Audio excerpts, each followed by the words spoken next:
ಬನ್ನಿ ನಾಟಿ ಕೋಳಿ ಸಾರು ಮಾಡೋಣ. ಫಸ್ಟು ಪ್ಯಾನ್ಗೆ ಒಂದೆರಡು ಚಕ್ಕೆ, ಒಂದೆರಡು ಲವಂಗ, ಕ್ವಾಂಟಿಟಿ ನೋಡ್ಕೊಳ್ಳಿ ನೀವು. ಒಂದು 4 ಮೆಣಸು ಹಾಕಿಬಿಟ್ಟು ಫ್ರೈ ಮಾಡ್ಕೊತಾ ಇದ್ದೀನಿ.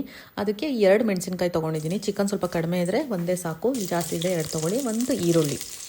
ಸೊ ಇಷ್ಟನ್ನು ಫಸ್ಟು ಫ್ರೈ ಮಾಡ್ಕೊತಾ ಇದ್ದೀನಿ. ಆಮೇಲೆ ಒಂದು 4 ಬೆಳ್ಳುಳ್ಳಿ, ಸ್ವಲ್ಪ ಮೆಂತೆ, ಇಷ್ಟನ್ನು ಫಸ್ಟ್ ಫ್ರೈ ಮಾಡ್ಕೊತಾ ಇದ್ದೀನಿ. ಶುಂಠಿನೂ ಒಟ್ಟಿಗೆ ಹಾಕ್ಬೋದು, ಶುಂಠಿ ಬೆಳ್ಳುಳ್ಳಿನೂ ಒಟ್ಟಿಗೆ ಹಾಕ್ಬೋದು, ಇಲ್ಲ ಆಡ್ಸೋಕ್ಕೆ ಕೂಡ ಹಾಕ್ಬೋದು. ಫ್ರೈ ಮಾಡ್ಕೊಂಡ್ರೆ ಚೆನ್ನಾಗಿರುತ್ತೆ.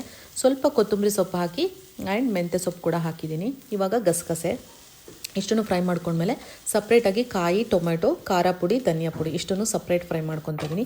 ಎಲ್ಲ ಒಟ್ಟಿಗೆನೂ ನಡೆಯುತ್ತೆ, ಯಾವಾಗಲೂ ನಾನು ಒಟ್ಟಿಗೆ ಮಾಡ್ಕೊಳ್ಳೋದು. ಈ ಸಲ ಸ್ವಲ್ಪ ಸಪ್ರೇಟ್ ಮಾಡ್ತೀನಿ, ಪ್ಯಾನ್ ಸ್ಟಿಕ್ಕಿ ಆಗುತ್ತೆ ಅಂತ. ಎಣ್ಣೆಗೆ ಒಂದು ಅರ್ಧ ಈರುಳ್ಳಿ ಹಾಕ್ತಾಯಿದ್ದೀನಿ. ಒಗ್ಗರಣೆಗೇನು ಅವಶ್ಯಕತೆ ಇಲ್ಲ, ಬಟ್ ಒಂದು ಅರ್ಧ ಹಾಕಿದ್ರೂ ನಡೆಯುತ್ತೆ. ಒಂದು 2 ಚಕ್ಕೆ, 2 ಲವಂಗ, ಆಮೇಲೆ ಬೇಯಿಸಿರೋವಂಥ ನಾಟಿ ಕೋಳಿ ಚಿಕನ್, ಬಿಕಾಸ್ ಇದರಲ್ಲಂತೂ ಬೇಯಲ್ಲ. ನಾನೊಂದು ಸ್ವಲ್ಪ ಅವರೆಕಾಳು ಇತ್ತು ಅಂತ, ಆ ಸೀಸನ್ ಅಂತ ಹೇಳ್ಬಿಟ್ಟು ಅವರೆಕಾಳು ಹಾಕಿದ್ದೀನಿ.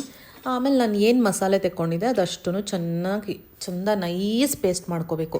ಮಾಡಿಕೊಂಡು ನೀರು ನಿಮಗೆ ಎಷ್ಟು ಬೇಕು ಅಂತ ಕ್ವಾಂಟಿಟಿ ನೋಡಿ ಹಾಕ್ಕೊಂಡ್ರೆ ಆಗೋಗುತ್ತೆ. ಆಮೇಲೆ ಸಾಲ್ಟ್, ಖಾರ ಎಲ್ಲ ಬೇಕಿದ್ರೆ ಎಕ್ಸ್ಟ್ರಾ ಹಾಕ್ಕೋಬೋದು. ನಾನು ಕೋರಿ ರೊಟ್ಟಿ ಜೊತೆಗೆ ಟ್ರೈ ಮಾಡ್ತಾಯಿದ್ದೀನಿ. ನಮ್ಮ ಕಡೆ ಮಲೆನಾಡಲ್ಲಿ ಕಡುಬು, ದೋಸೆ ಇಲ್ಲ ಅಂದರೆ ಗೀ ರೈಸ್ ಇರಬೇಕು.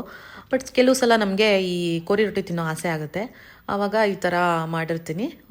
Thank you for watching this vlog.